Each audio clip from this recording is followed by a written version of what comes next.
जय हिंद साथियों। देखिए, बिहार में जो है अभी जो डीएलएड की एग्ज़ाम चल रही है और डीएलएड का एग्ज़ाम जो आपको इस पूरे महीने होने वाला है, 28 अप्रैल तक होने वाला है। उसके बाद 30 और 31 का जो कैंसिल हुआ था उसका भी एग्ज़ाम होने वाला है। आपको पता है कि बिहार में शिक्षकों की बहाली पिछले 2 सालों से कंटिन्यू लाखों में आ रही है, जिस वजह से इस बार जो डीएलएड एंट्रेंस एग्ज़ाम की जो एप्लीकेशन फॉर्म है वो तकरीबन 6.5 लाख कैंडिडेट ने फॉर्म फिलअप किया है। तो उन 6.5 लाख लोगों में कुछ ही सीट जो हैं गवर्नमेंट स्कूल में, गवर्नमेंट सरकारी जो डाइट है उसमें होते हैं। तो सरकारी कॉलेज लेने के लिए हमें maximum to maximum marks obtain करने होते हैं, जिसमें से गणित की ये 25 नंबर जो है बहुत ही महत्वपूर्ण भूमिका निभाती है। तो आज हम आप लोगों के समक्ष 25 जो क्वेश्चन आते हैं गणित में, तो आपको तो बोर्ड पर दिख रहा होगा, लगभग 10 से 11 सवाल हैं। और ये जितने भी सवाल हैं वो सभी प्रीवियस ईयर क्वेश्चन हैं जो पिछले साल 2023 में पूछे गए थे। तो देखिए, 25 सवाल तो बोर्ड पर कराना आसान मतलब मुमकिन नहीं है। तो आप इन सवालों के तर्ज पे और भी सवाल आप प्रैक्टिस कर सकते हैं। और जो प्रीवियस ईयर सवाल आता है और इस बार जो सवाल आ रहे हैं सभी इसी चैप्टर से रिलेटेड सवाल आ रहे हैं। बस उसमें क्या है कि अंकों का हेर फेर बदल है, अंकों का चेंजिंग। तो चलिए बिना किसी देरी के हम शुरू करते हैं इस वीडियो को। अगर इस वीडियो से आपको कोई लाभ हो तो प्लीज़ चैनल को सब्सक्राइब करके लाइक कर दीजिएगा और अपने जो डीएलएड कैंडिडेट के जो छात्र हैं, जो आपके दोस्त हैं, उनके पास शेयर कर दीजिएगा। और इस वीडियो पर अगर आपको अच्छा लगेगा तो इससे रिलेटेड और भी गणित के बहुत सारे जो वीडियो हैं अभी पूरे 28 अप्रैल तक आपको देखने को मिलेगा। और आपको मैं ये वादा करता हूँ कि आपका जो गणित में नंबर है वो 25 में 25 आसानी से आएंगे, अगर ये सीरीज कंटिन्यू हुआ तो। ठीक है, तो चलिए शुरू करते हैं। देखिए, आज का पहला सवाल है, आप देख रहिएगा यहाँ पे सवाल लिखा है। अगर सवाल नहीं लिखा दिख रहा होगा विजुअल, तो हम प्रयास करेंगे नेक्स्ट वीडियो में और भी बेहतर क्वालिटी दे सकें आपको। तो ये सवाल है, मैं सवाल पढ़ देता हूँ कि बोला कि पाई किस प्रकार की संख्या है। देखिए, पाई के बारे में आप जानकारी ले लीजिए थोड़ा सा कि पाई जो है, पाई का मान हम लोग 22/7 भी यूज करते हैं और 3.14 भी यूज करते हैं मैथमेटिक्स में, है ना, क्षेत्रमिति में जहाँ पाई का यूज होता है। तो देखिए, पाई अगर 22/7 के रूप में है या 3.1/4 के रूप में है, तब तो इसे हम परिमेय संख्या कहते हैं। क्या कहते हैं? परिमेय संख्या। लेकिन पाई का मान जो है, हम लोग मान के चलते हैं कि ये 2 मान होता है, लेकिन पाई का कई हजार मान माना गया है। कोई भी अभी डेफिनेट नहीं बताया गया कि पाई का इतना ही मान होगा। वो हम लोग एज्यूम करके चलते हैं कि इन दोनों का अगर फ्रैक्शन में लेना हो तो 22/7 और दशमलव में लेना हो तो 3.114 लेते हैं, लेकिन ये कन्फर्म जो है इसका मान नहीं होता है। तो पाई जो होगा वो होगा अपरिमेय संख्या। पाई जो होगा अपरिमेय संख्या, और पाई का जो मान चाहे वो फ्रैक्शन में हो चाहे वो डेसिमल में हो, तो इसमें इसको हम परिमेय संख्या के रूप में लेते हैं। परिमेय और अपरिमेय संख्या किसे कहते हैं? परिमेय संख्या उसे कहते हैं जो p/q के रूप में हो, जिसका कोई अंश हो और हर हो। ठीक है, अंश बट्टा हर को ही हम भिन्न कहते हैं। तो भिन्न के रूप में अगर कोई संख्या है तो उसे हम परिमेय संख्या बोलेंगे। और परिमेय संख्या क्या बोलेंगे? जो p/q के रूप में नहीं हो या जो रूट में हो, पूरा जिसका रूट नहीं निकलता हो, वर्गमूल नहीं निकलता, वो अपरिमेय संख्या है। तो आई होप कि ये सवाल आपको समझ में आएगा। और ये सवाल जो है पाई के बारे में वो बहुत सारे एग्जामिनेशन में, बहुत अलग अलग एग्जाम में पाई के बारे में पूछा गया। तो पाई बहुत ही इंपॉर्टेंट सवाल हो जाता है। चलिए, दूसरा सवाल हमारा है। दूसरा सवाल कह रहा है कि 2 सिलेंडर की त्रिज्या, आप वहां पढ़िएगा तो दिख रहा होगा। दूसरा सवाल कि 2 सिलेंडरों की त्रिज्या 2:3 के अनुपात में है और उनकी ऊंचाई 5:3 के अनुपात में है। उनके आयतन का अनुपात बताइए। देखिए, सिलेंडर किसको बोल रहा है? सिलेंडर बोल रहा है जिसको आप हिंदी में बेलन बोलते हैं। बेलन बोलते हैं। तो बेलन में क्या होता है? दोनों सिरे पे ये इसको त्रिज्या बोलते हैं, इसको त्रिज्या बोलते हैं, और इनका जो ये है, ये ऊंचाई है, इसको हम ऊंचाई बोलते हैं, यानी इंग्लिश में हाइट बोलते हैं। तो देखिए, आयतन जो है, आयतन का फॉर्मूला क्या होता है? बेलन का आयतन होता है πr²h। तो जब भी त्रिज्या और आपका ऊंचाई दिया हो और उसमें अगर आपको अनुपातिक राशि पूछा हो, तो सारा खेल जो होता है त्रिज्या और ऊंचाई का होता है, पाई हर जगह कॉमन होता है।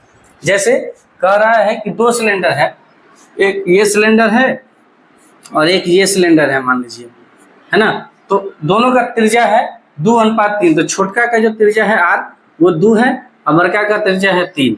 इसका ऊंचाई जो है दिया है ये है 5, ये छोटका का ऊंचाई है, सॉरी उनका ऊंचाई है 5 और उनका 3। जिस क्रम में दिया, जैसे 2:3 दिया है तो पहला वाला का 2 मानेंगे, दूसरा वाला का 3 मानेंगे। अगर 5:3 दिया ऊंचाई तो पहला वाला का ऊंचाई 5 मानेंगे, दूसरा वाला का 3 मानेंगे, चाहे वो छोटा बड़ा हो उससे फर्क नहीं पड़ता है, ठीक है। तो जब इसका आयतन का अनुपात बोला है तो पहले का जैसे पाई r1 h1 का स्क्वायर, पाई r1 स्क्वायर h और दूसरा होगा पाई r2 स्क्वायर h2, यानी एक का हम r1 मान लिए, इसको r2 मान लिए, एक को h1 मान लिए और इसको h2 मान लिए, क्योंकि दो सिलेंडर है, दोनों का त्रिज्या दिया है और हाइट दिया है, तो एक के त्रिज्या को r1 मान लेते हैं और त्रिज्या 1 इस तरीके से।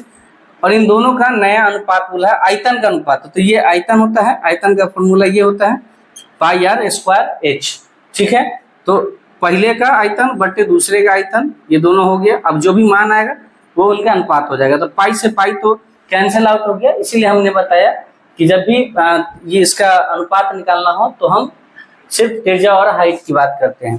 तो r1 कितना है, r1 देखिए 2 है तो 2 का स्क्वायर अगुने h1 कितना है 5, तो 5 दे दिए।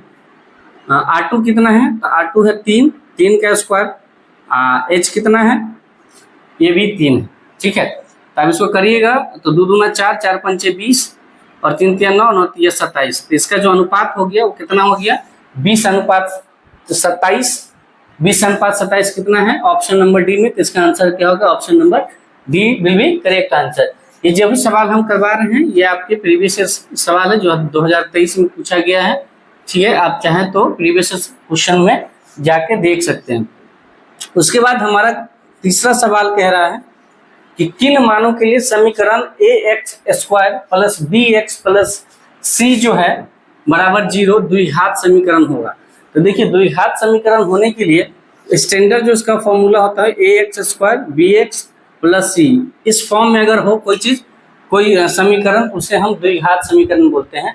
द्विघात समीकरण का परिभाषा क्या होगा, वैसा समीकरण जिसका अधिकतम घात 2 हो। अधिकतम घात का मतलब क्या, घात हिंदी होता है, इसका इंग्लिश नाम होता है पावर।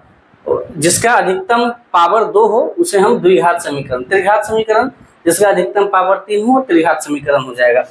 तो इसके लिए भी कंडीशन है कि द्विघात समीकरण का जो कोएफिशिएंट होता है, जो a b c होता है ना, तो जहां भी जिसका मैक्सिमम पावर तो 2 होना चाहिए, तो 2x के पावर 2 वाले पे उसके कोएफिशिएंट में अगर a b c है तो वो उसका मान 0 नहीं होना चाहिए, क्योंकि जैसे ही ये a 0 होगा तो इन पूरे को 0 कर देगा। तो जैसे ही ये पार्ट 0 होगा तो ये क्या बच जाएगा bx प्लस c, जिसमें x का पावर यहाँ अधिकतम 1 रहेगा, तो ये द्विघात समीकरण नहीं कहलाएगा, ये फिर आपका क्या कहला जाएगा, एक घात वालों को क्या कहते हैं, बहुपद कहला जाएगा, ठीक है ना। तो एक घात वाला समीकरण कहला जाएगा, है ना। तो यहाँ पर क्या होना चाहिए मान, a का मान 0 नहीं होना चाहिए। ऑप्शन किसी में है, तो देखिए b के सभी मान गलत है, a के सभी मान शून्य को छोड़कर, जो भी ऑप्शन है a के मान सभी होगा बस शून्य को छोड़कर, a के जगह पर शून्य के अलावे 1 2 3 कुछ भी डाल दीजिएगा तो ये द्विघात समीकरण के फॉर्म में रहेगा। अदरवाइज अगर शून्य डालिएगा तो ये क्या हो जाएगा, द्विघात समीकरण नहीं रहेगा, ठीक है, 0 नहीं होगा, ठीक है। अब चौथा सवाल हमारा क्या है कि √3 tan 10 degree plus √3 tan 20 degree plus tan 10 degree into tan 20 degree, इसका मान क्या होगा। तो देखिए जैसे ही ये आप देखिएगा तो इसको अगर आप ये देखिएगा tan a tan b into tan b है, ठीक है। जैसे यहाँ 10 देखिएगा 20 दिखेगा तो ये आपको एक फार्मूला आ जाएगा tan a प्लस b का फार्मूला, ठीक है, जहाँ पर आप a और b में a को 10 और b को 20 डाल सकते हैं। तो tan 10 प्लस 20 हो जाएगा। इसको अगर आप करिएगा तो क्या आ जाएगा, ये tan a प्लस बी का फॉर्मूला होता है tan a plus tan b बटे 1 minus tan a into tan b। ये आपका फॉर्मूला हो जाता है tan a प्लस b का। ये त्रिकोणमिति का सवाल है, ठीक है। तो यहाँ से अगर आप देखिएगा तो यहाँ क्या हम लिख सकते हैं, tan 10 degree plus tan 20 degree बट्टा 1 minus tan 10 degree into tan 20 degree. अब tan 10 प्लस 30 को क्या लिख सकते हैं, tan 30, और tan 30 का मान हो जाता है 1/√3। और यहाँ से जब क्रॉस मल्टीप्लिकेशन करिएगा आप, है ना, इसको आप tan 30 का मान यहाँ पर ही रख दीजिए, है ना। इसको आप tan 10 प्लस 20 करिएगा तो ये tan 30 हो जाएगा, और tan 30 का बराबर क्या होता है, 1/√3। तो यहाँ से आप आराम से निकाल सकते हैं, ठीक है, 1/√3। तब इसको क्रॉस मल्टीप्लिकेशन करिएगा तो यहाँ से क्या आ जाएगा, √3 tan 10 डिग्री, यहाँ से क्रॉस मल्टीप्लिकेशन इसको कर दीजिए और यहाँ से इसको कर दीजिए, तो प्लस √3 tan 20 डिग्री बराबर 1 माइनस tan 1 इंटू 1 माइनस हो गया tan 10 degree into tan 20 degree. Clear है। तो ऐसे जैसे करेंगे √3 tan 10 degree plus √3 tan 20 degree, जब माइनस वाले को बराबर के दाएं या बाएं साइड करते हैं तो हम उसका साइन चेंज कर देते हैं, तो माइनस इधर हो जाएगा plus tan 10 degree into tan 20 degree, और ये बराबर हो जाएगा आंसर, ये एक इधर रह ही जाएगा। इसी का तो मान हमको पूछा है सवाल में, देखिए इतना ही का तो मान पूछा है, 3 tan 10 20 plus tan into tan। तो इसका आंसर क्या हो जाएगा, ऑप्शन, जिस भी ऑप्शन में आंसर 1 होगा वो इसका क्या हो जाएगा, आंसर ऑप्शन नंबर 1 की करेक्ट इसका हो जाएगा चौथे सवाल का। इस तरीके का सवाल जो भी होगा आप इसमें फॉर्मूला वगैरह देखिए, गणित सारा फॉर्मूला का खेल है। अगर गणित आपको सीखना है, गणित में आपको नंबर लेना है, तो आपको फॉर्मूला और कॉन्सेप्ट दोनों क्लियर होना बहुत जरूरी होता है। चलिए हम 5वें सवाल की तरफ बढ़ेंगे। 5वां सवाल हमारा क्या कहता है कि एक समचतुर्भुज का क्षेत्रफल क्या होगा जिसके विकर्णों की लंबाई, विकर्ण को हम डी से संकेत करते हैं, ठीक है। D1 दो विकर्ण दिया है, D1 एंड D2। तो D1 हो गया कितना, 10 सेंटीमीटर है, और D2 कितना हो गया, 8.2 सेंटीमीटर। तो बोल रहा है कि समचतुर्भुज का क्षेत्रफल क्या होगा। तो देखिए जब भी दो विकर्ण दिया रहता है तो समचतुर्भुज का जो क्षेत्रफल होता है उसका फॉर्मूला क्या होता है, 1/2 इंटू D1 इंटू D2, या इसी को ऐसे भी लिख सकते हैं कि दोनों विकर्णों का गुणनफल। तो 1/2, D1 कितना है 10 सेंटीमीटर इंटू D2 है 8.2 सेंटीमीटर। जब मल्टीप्लाई करेंगे तो यहाँ 2 से काटेंगे 5 टाइम्स में, और ये कट के आ जाएगा 41 सेंटीमीटर स्क्वायर, क्योंकि यहाँ भी सेंटीमीटर है यहाँ भी सेंटीमीटर है, और क्षेत्रफल जो है हमेशा वो वर्ग सेंटीमीटर, वर्ग किलोमीटर, वर्ग मीटर में होता है, ठीक है। तो आई होप कि आपको वीडियो समझ में आ रहा होगा। अगर वीडियो समझ में आ रहा होगा तो प्लीज़ एक लाइक करिएगा और अपने दोस्तों के पास शेयर करिएगा। आपके एग्जाम तक अभी वैसे लोगों का एग्जाम जो आखिरी में है, अभी 20 दिन ऑलमोस्ट है, 15-17 दिन, तो उन लोगों के लिए काफ़ी फायदेमंद होगा और बहुत कुछ सीखने को आपको मिलेगा। उसके बाद अगले सवाल की तरफ हम बढ़ते हैं, छठे सवाल की तरफ। तो छठा सवाल का निम्नलिखित में से कौन अभाज्य संख्या है। देखिए अभाज्य संख्या किसे कहते हैं, पहले हमको जानकारी होना चाहिए कि अभाज्य संख्या किसे कहते हैं। 4 नंबर है, ए में है 15, बी में है 23, सी में है 12 और डी में है 75। अब इसमें से मैं इसका परिभाषा बताता हूँ, आप खुद ब खुद अपने जगह से आंसर इसको करना शुरू कर दीजिएगा। देखिए अभाज्य संख्या किसे कहते हैं, वैसी संख्या जिसका अधिकतम गुणनखंड 2 हो। गुणनखंड कहने का मतलब वैसी संख्या जिसको सिर्फ और सिर्फ 2 ही संख्या काट सके, और वो 2 संख्या कौन होगी, एक तो 1 और वो संख्या खुद। ऐसी संख्या जिसको सिर्फ 2 संख्या काट सकती है, और वो 2 कौन संख्या होगी, एक होगी 1 और दूसरा होगी वो संख्या खुद से कटेगी। जैसा कि आपको पता है कि गणित में किसी भी संख्या को काटना हो तो वो 1 से इजीली कट जाती है। 1 हर संख्या को काट सकती है, हर संख्या का मल्टीप्लाई भी करेंगे तो वही आंसर आता है। तो हर संख्या का जो भाग करेंगे 1 से तो वही आने वाला है, ठीक है। तो इसीलिए 1 जो है हर संख्या में होता है, इसीलिए 1 से सभी संख्या करती है।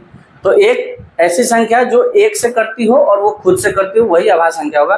बाकी अगर कोई भी तीसरा और नंबर किसी संख्या को काट दें तो वो अभाज्य संख्या नहीं, भाज्य संख्या के कैटेगरी में। तो आप इसको देखिएगा 15 को, तो 15 को 1 भी काटता है, 3 भी काटता है, 5 भी काटता है, तो ये तो खत्म हो गया। 23 आप देखिएगा तो 1 काटता है, 23 काटता है, यही आपका ऑप्शन हो गया। बाकी को हमको चेक भी नहीं करना है क्योंकि हम एग्जामिनेशन हॉल में बैठे हैं। तो हमको जो है कॉन्सेप्ट और क्या बोलते हैं उसको, फॉर्मूला के साथ साथ अपना दिमाग का भी यूज करना है। जब हमको एक सवाल का आंसर एक मिल गया तो बाकी को हमको चेक नहीं करना है, तिस्मार खान वहाँ नहीं बनना है। हमको समय भी बचाना है क्योंकि हमको 120 सवाल को सॉल्व करना है। बाकी आप इसको भी अगर देखना चाहें तो 1, 2, 3, 4, 6 इतना नंबर से ये संख्या करता है, तो ये भी नहीं होगा। 75 भी आपको ऐसे ही दिख रहा है, 15 × 5 = 75, 1 होबे करेगा, फिर 3 काटबे करेगा, फिर 25 काटेगा। बहुत सारी ऐसी संख्या है जिससे ये सभी संख्या कटेगी। तो आई होप कि आपको समझ में आ गया होगा। छठे सवाल का आंसर आपका क्या होगा, option number B 23। Question number 7वां पे आते हैं हम। 7वां नंबर सवाल क्या कह रहा है, किसी आवर्ती वितरक का माध्यक, माध्यक जो है 2 चीज दिया है, माध्यक और बहुलक। माध्यक बोलता है कितना है 26 और बहुलक 29, तो बोला कि माध्य बताइए, माध्य क्या होगा। देखिए माध्य माध्यक बहुलक में एक रिलेशनशिप बनता है, वो रिलेशन क्या कहलाता है, बहुलक बराबर फॉर्मूला होता है 3 गुने माध्यिका, 3 गुने माध्यिका, या इसी को माध्यक बोलते हैं, -2 गुने माध्य, ठीक है।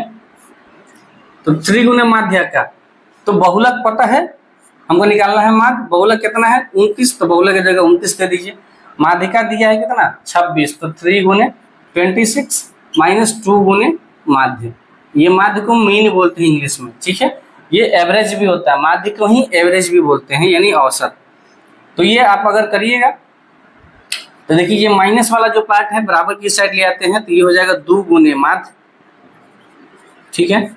और ये इसको गुना करिएगा तो 26 दिया होता है 78, और 29 को बराबर की साइड भेजेंगे तो ये माइनस हो जाएगा, ठीक है।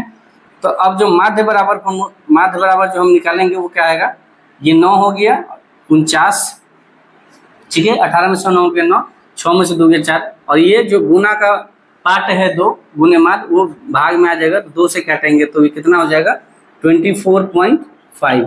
तो जो हमारा माध्य हो जाएगा वो क्या हो जाएगा 24.5 जो हमारा वो माध्य हो जाएगा, ठीक है। आई होप कि समझ में आ रहा होगा वीडियो, ठीक। अगर वीडियो से रिलेटेड कोई आपको क्वेरी हो या जानकारी चाहिए तो आप नीचे कमेंट बॉक्स में कमेंट कर सकते हैं। हमारा सवाल नंबर 8वां है। 8वां सवाल क्या है कि किसी त्रिभुज में कम से कम कितने न्यून कोण होते हैं। देखिए त्रिभुज की बात बोला है कि त्रिभुज में कम से कम न्यून कोण कितना होगा। आपको पता है कि त्रिभुज का तीनों कोणों का योग कितना होता है 180 डिग्री, ठीक है। समबाहु त्रिभुज में प्रत्येक कोण कितने का होता है 60-60 का होता है, 60-60-60, ठीक है। तो यह आप यहाँ देख पा रहे होइएगा कि तीनों कोण क्या है न्यून कोण है। न्यून कोण का मतलब क्या हो गया, जिसका 90 डिग्री से छोटा हो, वैसा कोण जो 90 डिग्री से छोटा हो उसे हम न्यून कोण कहते हैं। तो आप त्रिभुज में देख पा रहे हैं जो समबाहु त्रिभुज होता है हमारा, उसमें तीनों कोण 60-60 डिग्री का होता है। तो तीनों कोण क्या है 90 डिग्री से छोटा है कि नहीं है। तो एक चीज ध्यान रखिएगा कि त्रिभुज में अधिकतम जो न्यून कोण त्रिभुज होते हैं वो 3 होते हैं, और कम से कम जो है वो 2 होते हैं। कैसे, जैसे समकोण त्रिभुज आप पारिए, समकोण त्रिभुज ड्रॉ करिएगा तो 1 डिग्री एक कितना कोण होता है 90 डिग्री का, तो बाकी बचा कितना 90। अब ये 90 में ही दोनों कोण होगा, तो दोनों कोण 90 होगा, तो स्वाभाविक है 45, 45, 60, 30 तो सभी तो 90 के से छोटा ही होगा ना। तो ये समझ लीजिए कि अगर कम से कम बात पूछे कि त्रिभुज में कम से कम न्यून कोणों की संख्या कितनी होती है, तो वो कम से कम 2 न्यून कोण होंगे और अधिकतम से अधिकतम 3 न्यून कोण होंगे। तो इसमें सवाल हमारा क्या पूछा है कि किसी त्रिभुज में कम से कम कितने न्यून कोण होते हैं, तो न्यून कोण का आंसर क्या हो जाएगा कम से कम 2 आंसर हो जाएगा, ठीक है। चलिए ऑप्शन नंबर हमारा जो है वो 2 सही होगा, बी नंबर। अगला सवाल हमारा जो है वो 9वां नंबर सवाल है। अब 9वें नंबर सवाल को हम देखेंगे क्या कह रहा है सवाल, कह रहा है कि बहुपद x² - 5x + 4 में क्या जोड़ा जाए ताकि परिणामी बहुपद का एक शून्य 3 हो।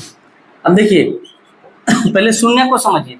शून्य के निकालने का दो तरीका होता है। एक तो तरीका होता है कि आप गुणनखंड विधि से उसका शून्य निकाल दीजिए, और दूसरा तरीका होता है हमारा अल्फा बीटा पर आप फॉर्मूला पर सेट करके उसका शून्य निकालेंगे। और शून्य का मतलब क्या होता है कि बहुपद का वैसा मान जो उस बहुपद में रखने पर उसका मान शून्य कर दे। यानी बहुपद x के फॉर्मेट में है तो x का वैसा मान, जैसे कि अगर मान लीजिए x बराबर 3 किए हैं, शून्य मान लीजिए 3 है, तो शून्य का अगर 3 होगा इसका मतलब है कि x जहां जहां है उस बहुपद में वहां अगर 3 हम पुट करते हैं तो उस पूरे बहुपद का मान जो है शून्य के बराबर हो जाएगा। जैसा देखिए इसमें बोला रहा है कि x square minus 5x plus 4 बराबर, इसमें क्या ऐसा जोड़ा जाए जिसका शून्य जो 3 हो जाए। तो देखिए शून्य के निकालने का क्या तरीका है, a और c को मौखिक मल्टीप्लाई करिए, और मल्टीप्लाई करने के बाद जो भी आता है उसको दो ऐसे पार्ट में डिवाइड करिए, ऐसे पार्ट में उसको गुणनखंड करिए कि जोड़ने या घटाने पे बीच वाला पार्ट आना चाहिए। तो आप ऑप्शन, ये सवाल आपको ऑप्शन के थ्रू बनेगा। तो ऑप्शन में है कि 5 है, 4 है, 2 है, 1 है। अगर इसमें 5 जोड़ते हैं तो 5 कितना हो जाएगा 9, ठीक है 9 होगा। लेकिन 9 को डिवाइड करिएगा, तोड़िएगा तो 3 गुने 3 कूटेगा, ये जोड़ेंगे तो 6 आएगा, घटाने पे 0 आएगा, तो ये होगा नहीं। 4 अगर जोड़ते हैं तो ये 8 आ जाएगा, और 8 गुने 1 8 हुआ, और 8 को अगर हम जोड़ेंगे तो 4 गुने 2 4 गुना 8, या 2 गुने 4 या 8 गुने 1, तो 8 में से 1 गया तो 7, 8 1 9 हो जाएगा। 4 4 जोड़ेंगे तो 8, ये वाला पार्ट नहीं आ रहा। 2 को अगर जोड़ते हैं तो ये हो जाएगा 6, और 6 गुने 1 ये 6 हो गया। 6 को अगर मल्टीप्लाई कर, 6 को अगर हम डिवाइड करेंगे, 6 को गुणनखंड तोड़ेंगे तो ये होगा 3 गुने 2, और 3 2 जोड़ेंगे तो कितना हो जाएगा यहाँ 5x आ जाएगा। इसका मतलब है कि इसका ऑप्शन क्या होना चाहिए 2। अगर इसको आप चाहें तो कर भी सकते हैं, लेकिन आप एग्जाम हॉल में हो तो सिर्फ और सिर्फ a और c को मल्टीप्लाई करेंगे, मौखिक गुणा, और जो भी आएगा, जैसे मान लीजिए कि यहाँ 6 रख रहे हैं तो 6 गुने x स्क्वायर तो क्या हो जाएगा 6x स्क्वायर हो जाएगा।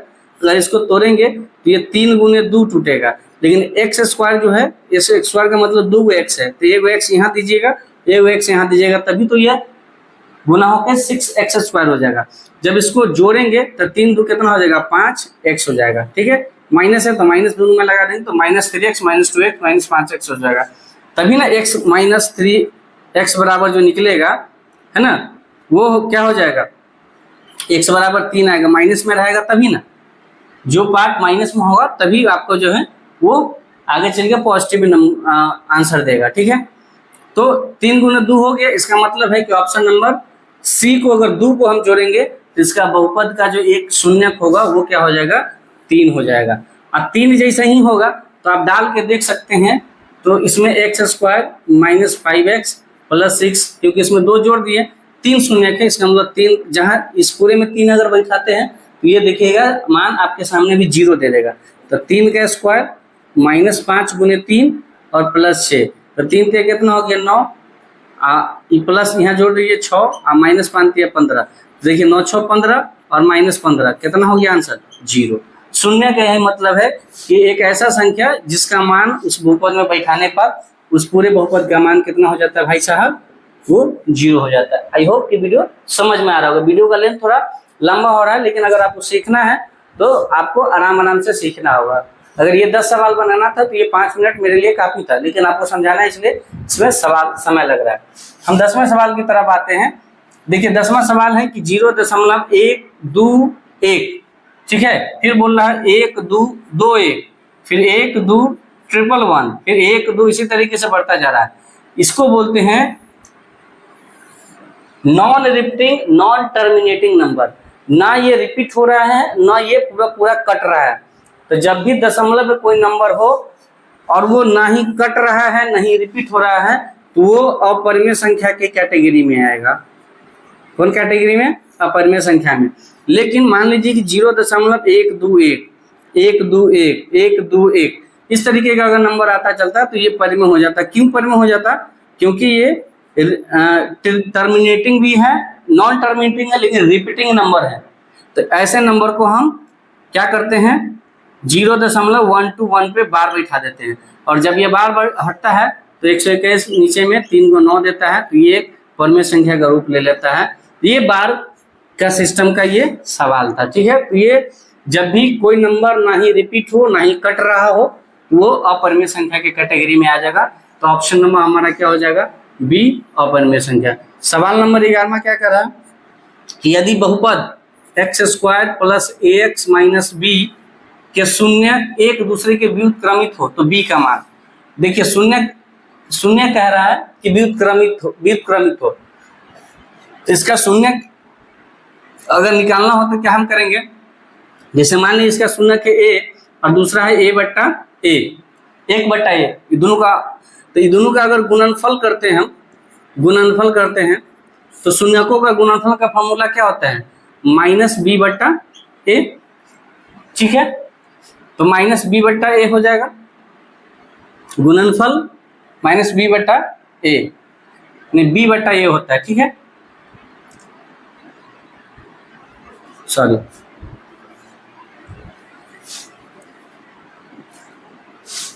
देखिए ये सवाल है कि यदि बहुपद इतना है कि शून्य के एक दूसरे के व्युत्क्रमित हो तो b का मान पूछ रहा है।